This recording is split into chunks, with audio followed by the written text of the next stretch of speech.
Hi, and welcome back to All Things Money. This is John Gjertsen sitting in for David Blain.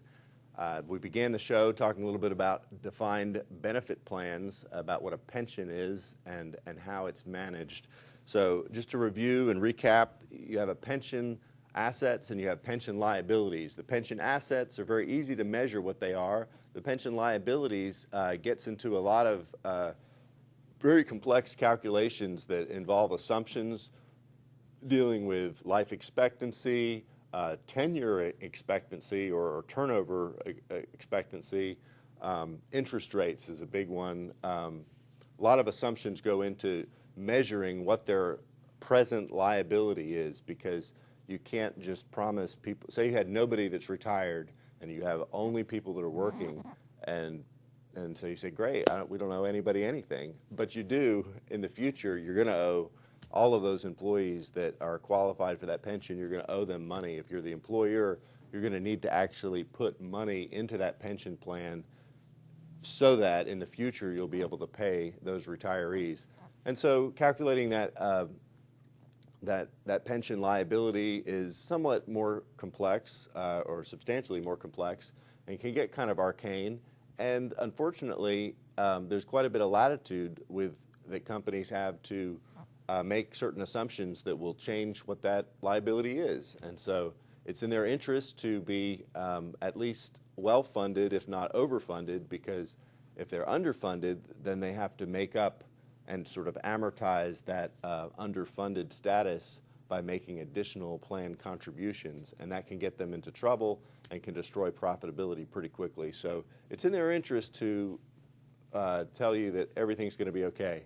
So anyway, the Pension Protection Act of 2006, however, did reduce the amount of creativity they could use, at least with regard to interest rates. And I don't want to get too deep in the weeds here, but they forced the pension managers to measure their pension liabilities in three segments. So you have segment one, which deals with obligations they have to pay out pensions within the, between now and 5 years from now.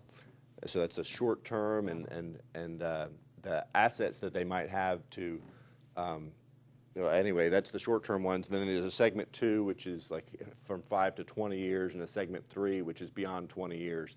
And they force them to measure those liabilities using interest rate, discounting those future liabilities using interest rates that corresponded to actual corporate yields, corporate bond yields. Instead of allowing them to make up their own numbers, they said, okay, you're going to take the average interest rate over the last 24 months and, given, whatever duration, depending on which segment they're in, and that's going to be how they have to measure that liability. So we talk a little bit about how pensions are managed a little bit differently than you might manage your own personal finances. In recent times, pensions have gotten a lot more sophisticated, and so to protect themselves against like shifts in the yield curve and things like that, the objective here, conceptually, if you think about, okay, this company is going to owe, Sally Jones, $3,000 at the end of next month.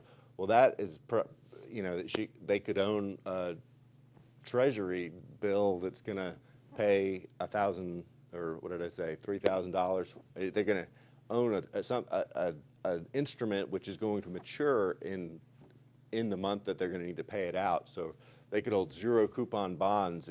Conceptually, you could think about they could hold zero coupon bonds that are going to mature at every single future payout that they're going to owe to everybody, including the people that are not even yet retired. And by matching their assets to their liabilities, that's called asset liability matching, that protects them against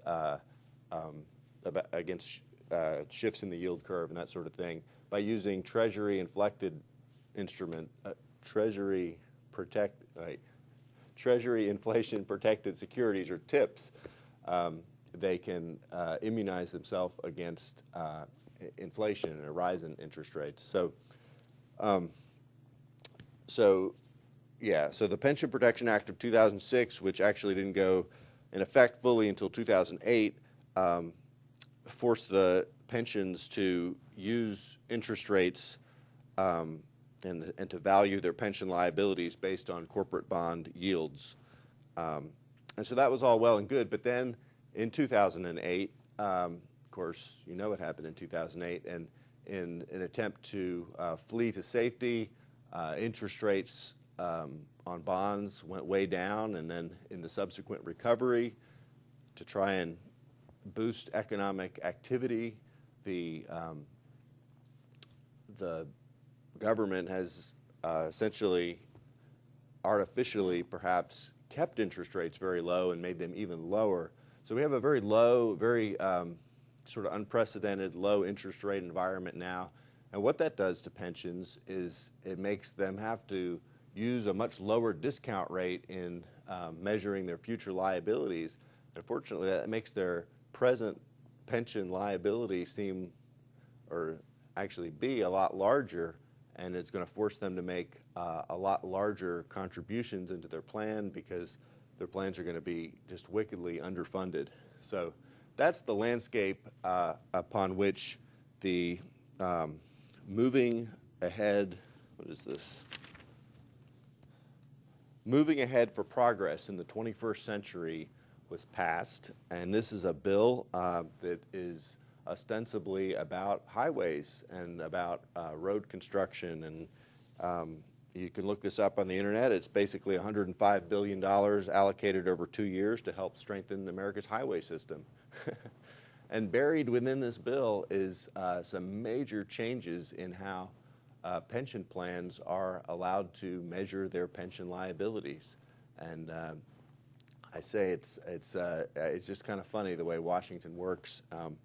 You would know nothing from this title of the bill, Moving Ahead for Progress in the 21st Century, except that, gosh, if you were a congressman or a senator, you're like, yeah, let's move ahead for progress. So I don't want to characterize what it did for pension plans as entirely bad. It allowed pensions to make a lot smaller contributions instead of having to go out of business or close the pension, which is what many of them may have had to do.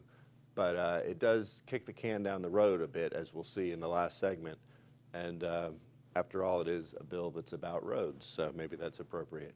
So again, I'm your host for the afternoon and morning whenever you listen to the show, John Gjertsen. I'll see you after the break.